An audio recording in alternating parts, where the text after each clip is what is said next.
First, let go. Let go of any preconceived phrases or ideas. Empty your mind on purpose. Yes, with your permission, we will now flush your mind in awareness with light. A huge part of what you are all going to discover now and next is your immense capacity to love. We can get to thinking that a lot of people out there are doing horrendous things and humanity is finally creating its own extinction. Even within spiritual communities, there often seems to be a focus on what is wrong with humanity and how we as individuals need to constantly improve ourselves and strive to be more spiritual in one way or another. There's a belief that we are inherently flawed beings who need to be fixed, healed and perfected so that we can become enlightened or ascend to the fifth dimension. And that we need to resolve the karma we created because we did terrible things in former lifetimes. And yes, of course, some humans do really do awful things. Since the beginning of time, people have done horrendously violent things to each other. That will precede the full discovery of your oneness. It will be an expression of it, but it will come first. And one of the things that will help many of you to discover how incredibly loving you are is ironically first and foremost the threats to things you love. For as you experience these threats, you discover how much you care.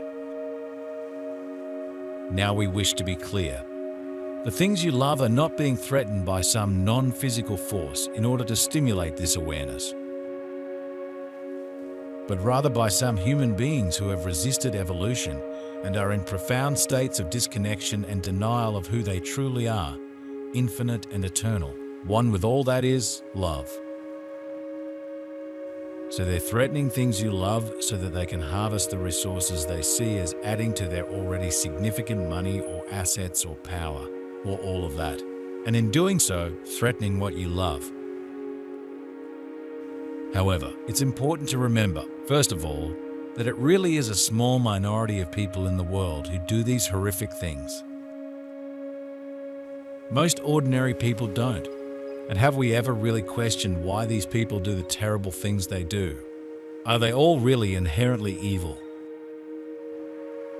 And yes, it is important to see where we can all become more awake and aware about ourselves and change what feels important to change. We do need to heal all the traumas we've experienced. But is this constant focus on self-improvement and a belief that we're inherently defective based on what's actually true?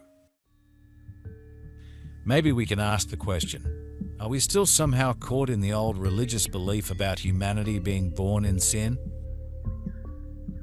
In general, why is there such a focus on the flaws in humanity?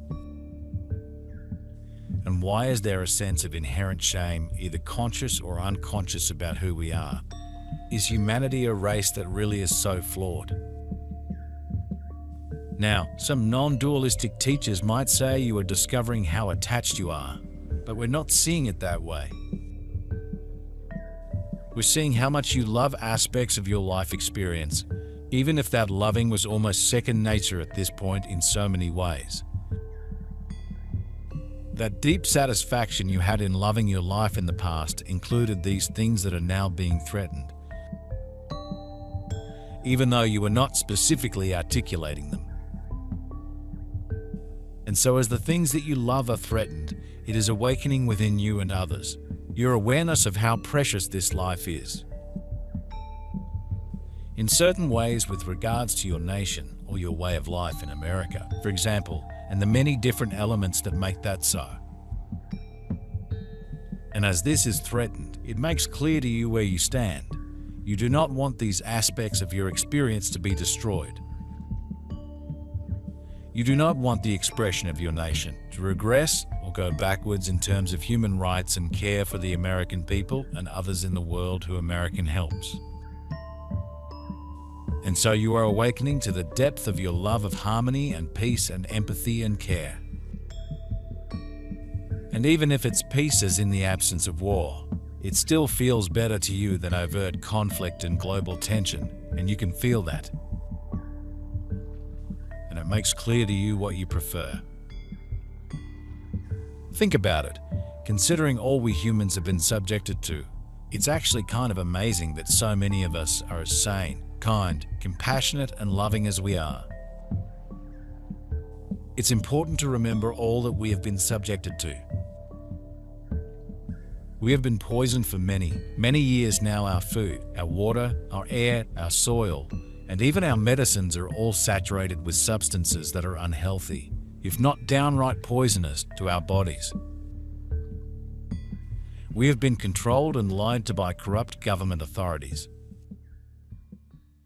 The media and three-letter agencies about any number of things, most recently about a lab-created virus and even more deadly vaccines designed to harm and kill us. We have been manipulated by wealthy elites who own and operate the global financial system. Much of humanity lives in poverty, goes hungry every day, and grows up in broken homes with a lack of love and true nurturing. It's no surprise that children grow up to be criminals. And if we go far back in history enough and down the rabbit hole enough, we come to the beginning of humanity's fall when hostile races came onto the earth, and among many other nefarious things. You are clarifying what matters to you and becoming more conscious, for as you feel what is being threatened, the way of life that was becoming more inclusive, and how certain members of society want to take you back into the dark ages. Know this. That will not happen. We can offer that reassurance, ultimately. But you may experience a very, very, very bumpy and challenging time, collectively and individually, for a while. And there will be treasured aspects of your experience and people harmed or lost in this time, and there will be a need to rebuild and to re-establish even the guardrails that protect your democracy and way of life in the future, and also to put in place more clear ways to ensure that collective communication is clear and accurate, and that the spellbound are cared for, and there are many of them. A huge part of what will happen next will include a big part of the American population either awakening from their numbness and feeling incredible shame and pain and disillusionment and anger and outrage as they do, or them deciding they are not willing to unravel the identity they formed during this experience of indoctrination and illusion and glamours, and therefore they will choose to leave the planet or isolate themselves in hatred and fear of being found out. Some of them will attempt to hide. Hiding will not work, for the energy is pushing everything to the surface that needs to be seen and reckoned with in order to feel and know the truth of being, the unity and interconnectedness of all life. They were able to create a quarantine around the earth. This cut humanity off from highly evolved, benevolent galactic beings who had been visiting Earth, and also prevented humanity from being able to leave. In doing this, what's been called the false matrix was created, a synthetic reality we've been trapped in. They also created a controlled karmic wheel that has kept humanity incarnating over and over again, suffering endlessly. With powerful ancient AI technology, they were able to insert implants within humanity's DNA to create weakness, fear, guilt, shame, and self-doubt, and to weaken people's connection to Source. They infiltrated all religions and even the New Age spiritual teachings with lies about humanity and reality, insinuating in multiple ways that humanity is inherently weak and imperfect, and therefore needs to constantly heal and self-improve. They created powerful hybrid human families, the black nobility or the shadow controllers, inserting much of their own DNA into them because of the preponderance of this non-human DNA. These people do not have the innate compassion that humans naturally have, nor the connection to the source that created humanity. Furthermore, they have been taught that they are the ones who own the earth, and that the rest of humanity is essentially to be managed and controlled. Over time, they have achieved control of our governments and many other important institutions throughout the world. And so one can choose to go there freely, or to be gradually pried by the energies themselves into letting go of the separation previously embraced. Or to make a leap and pretend to be aligned with it, and then gradually open within, in private. And meanwhile feel incredible pressure and instability, insecurity, while one does this. And more, there are many different ways people will and are choosing to live now. But we do know that oneness is shining through. It is teasing apart the illusions, the glamours, the misunderstandings that one holds that gives them the sense of complete separateness, and that challenge to the ego may also drive those present in this way to try even harder to gain control, and we know this is already occurring. There is no getting around this. The pain body, the entity structure of separation, lack and limitation. The part of the human psyche that believes it isn't powerful, isn't connected, or believes it can choose only for itself, that it is separate. All of these misunderstandings will be illuminated and will be unraveled. These ideas are illusions, and for those even who are very aligned with love, one can still sometimes see a misunderstanding present in the teachings. That a human being can manifest for themselves regardless of others, that is a misunderstanding. Everything is a co-creation. Everything. And all of that will come to light. There is no way to feel stable and secure while denying the infinite oneness that is all. There just isn't. Seeing life in separation, believing one can be a lone ranger, that is not sustainable. Anyone choosing to put a stake in the ground with that will experience the tension of trying to hold that structure in place. As one persists in trying to operate in separation, they will feel battered energetically and will feel an inner and outer sense of instability. Because nothing in the world that is real is supporting this.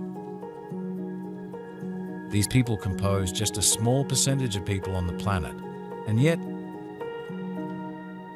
because of their advanced technology, they've been able to control humanity for thousands of years.